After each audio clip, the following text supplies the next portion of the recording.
দুই শালিক ধারাবাহিকের আজকের পর্বে তোমরা এখানে দেখতে পাবে এখানে গৌরব কিন্তু কাল রাতে একটা চিন্তা করেছিল যে আখি মানে ঝিলিক সবটা প্ল্যান করেছে।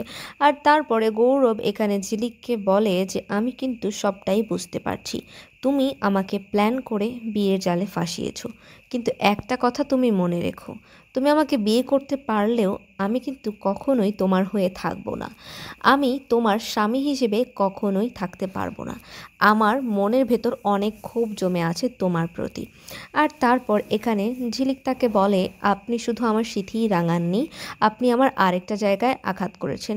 এই বলে ঝিলিক তার হাতটা দেখায়। সেখানে এটা দেখে গৌরব অবাক হয়ে যায়।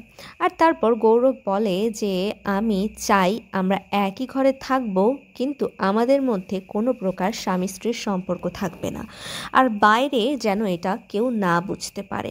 তারপর এখানে ঝিলিক বলে যে আপনি কোনো চিন্তা করবেন না, আমরা একসাথে থাকবো, কিন্তু কেউই টের পাবে না যে আপনার আর আমার ভেতর কোনো প্রকার স্বামী স্ত্রীর সম্পর্ক নেই। আর তারপর ঝিলিকের হাতে এখানে গৌরব মলম লাগিয়ে দেয় এবং তাকে বলে যে আমি আমার দায়িত্ব কর্তব্য কখনোই ভুলি না। পরদিন সকালে এখানে ঝিলিক শাড়ি পরতে না পারলে ভাবে যে অন্য একটা ঘরে গিয়ে আখিকে ভিডিও কল দিই আর শাড়িটা পরে নেই। এই কথা বলে এখানে ঝিলিক কোনো রকম শাড়িটা পেঁচিয়ে বাইরে দিয়ে যাচ্ছিল, তখনই এখানে গৌরব চলে আসে। আর গৌরব তাকে বলে এটা কি ধরনের শাড়ি পরা। তখন এখানে ঝিলিক গৌরবকে বলে যে আপনি চাইলে আমি নতুন নতুনভাবে কাল না হয় আবার অন্যরকমভাবে শাড়ি পরবো।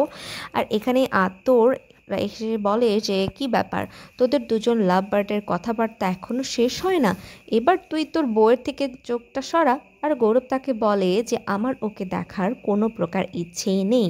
এই কথা বলে সে সেখান থেকে চলে যায়। এরপর এখানে গার্গী এবং আতর তাকে জিজ্ঞেস করে কাল রাতে কি সব কিছু ঠিকঠাক ছিল আখি।